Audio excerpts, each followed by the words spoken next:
오늘 본문은 창세기 34장 1절부터 17절 말씀입니다.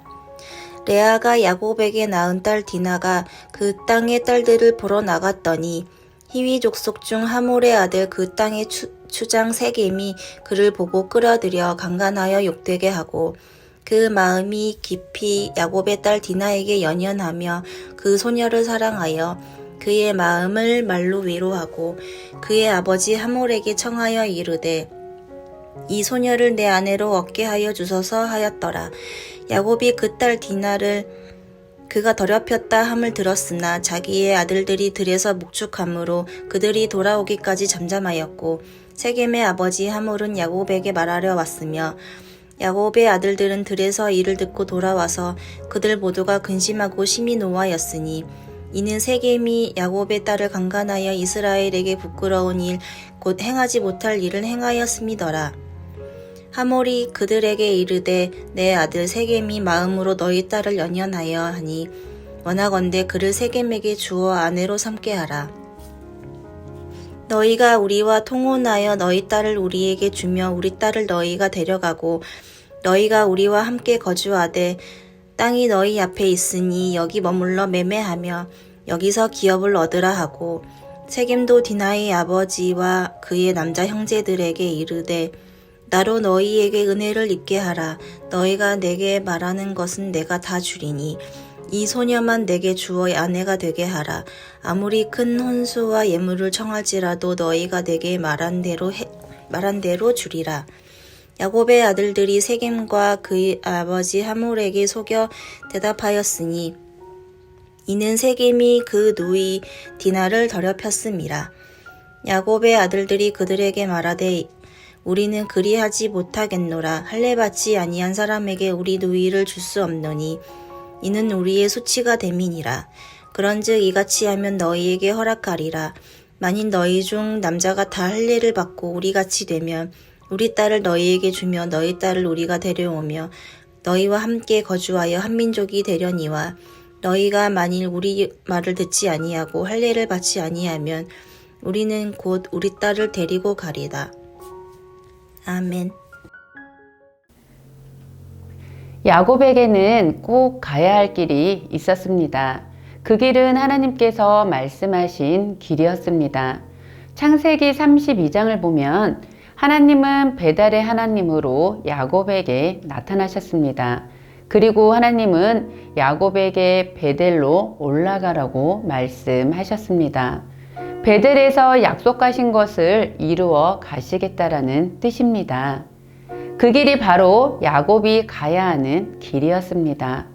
그런데 야곱은 형 에서를 만난 후 바로 베델로 가는 것이 아니라 숫곳에 머무르게 됩니다.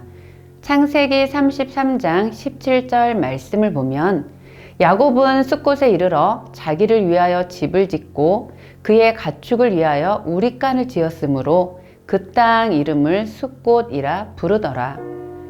야곱이 밧단 아람에서부터 나와 가나안 땅 세겜 성읍 숫곳에 이르러 그 성읍 앞에 장막을 치게 됩니다. 야곱이 숫곳에 정착한 이유가 무엇이었습니까? 초목이 무성한 숫곳에 정착을 하여 가축들이 살기 좋은 곳을 택하게 된 것입니다. 하나님의 약속의 말씀을 기억하고 명령받은 베델이 아니라 숫곳에 머무르게 되면서 가축의 수를 늘리고 평안을 누리며 안주하게 되는 삶입니다. 즉 하나님의 말씀을 멀리하는 삶을 자신도 모르게 누리게 된 것이지요.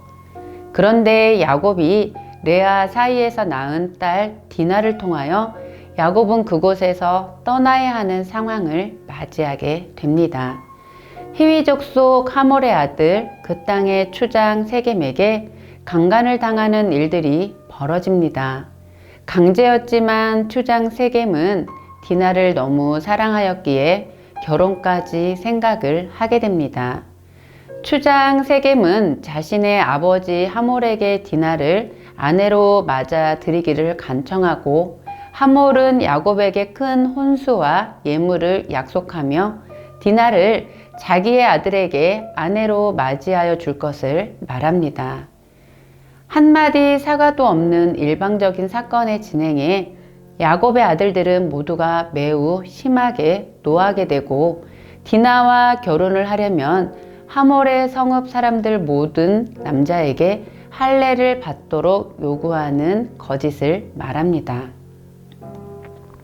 야곱이 숫곳에 머문 시간은 10년입니다.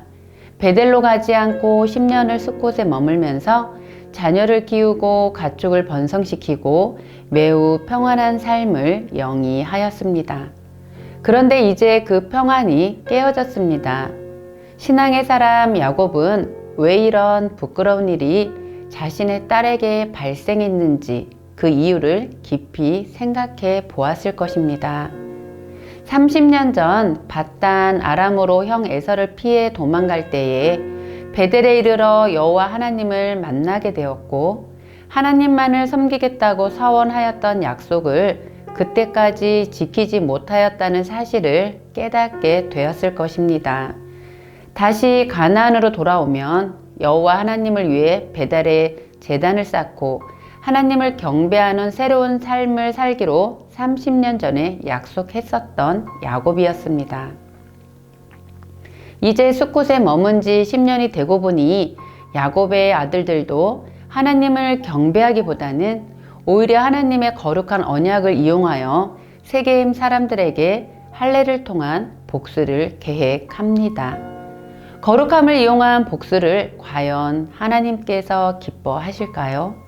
진정 가야 할 길을 멈추고 물질과 평안을 누리며 하나님을 향한 언약의 길을 멈추니 모든 것이 엉망이 되어버렸습니다. 물질을 바라보고 평안함이 오니 하나님과의 약속도 잊게 되고 자신이 가야 할 약속의 땅도 잊었던 야곱은 베델이 생각났을 것입니다. 하나님께서는 야곱을 통해 이스라엘을 세우시고 이스라엘을 통해 예수 그리스도가 나심으로 온 열방의 구원을 계획하셨습니다. 그 구원의 길에 야곱은 약속된 언약자였습니다. 야곱이 머물러야 하는 곳은 바로 하나님 말씀 아니었지요. 또한 야곱이 멈추지 않고 가야 할 곳은 바로 베델이었습니다. 그 하나님의 계획 안에서 벗어나니 연약하고 힘없는 하나님 백성은 세상으로부터 무너지는 것입니다. 이스라엘 12지파를 이룰 아들들을 데리고 베델에 가서 하나님을 경배해야 하는 야곱의 안락함과 물질의 욕심이 딸이 강간을 당하는 사건과 아들들은 언약의 표징인 할례를 살인하는 것에 이용하게 됩니다. 이렇듯 우리 크리스찬은 하나님의 길을 가야만 안전합니다. 우리가 가야 할 길은 바로 하나님이 계신 영원한 하나님 나라입니다. 그렇게 하나님 나라를 향한 발걸음을 멈추어서는 안 될 것입니다. 지금의 평안과 안락보다는 지금 머문 이 길이 좋아 보일지라도 그것에 만족하지 않고 오늘도 말씀의 길, 기도의 길, 순종의 길을 하나님 나라를 소망하며 가야겠습니다. 함께 기도하시겠습니다. 하나님, 나의 평안과 안락으로 그 자리에 머무는 신앙이 아닌 주님을 향한 말씀의 길, 기도의 길, 순종의 길을 걸어가게 하여 주옵소서. 하나님, 우리를 기다리고 맞아주실 그 좁은 길, 좁은 문을 향하여 오늘도 주님을 향한 마음을 놓지 않고 걸어가게 하여 주옵소서. 그렇게 하나님 앞에 그 길을 묵묵히 걸어가시는 성도님들 되시기를 축복합니다.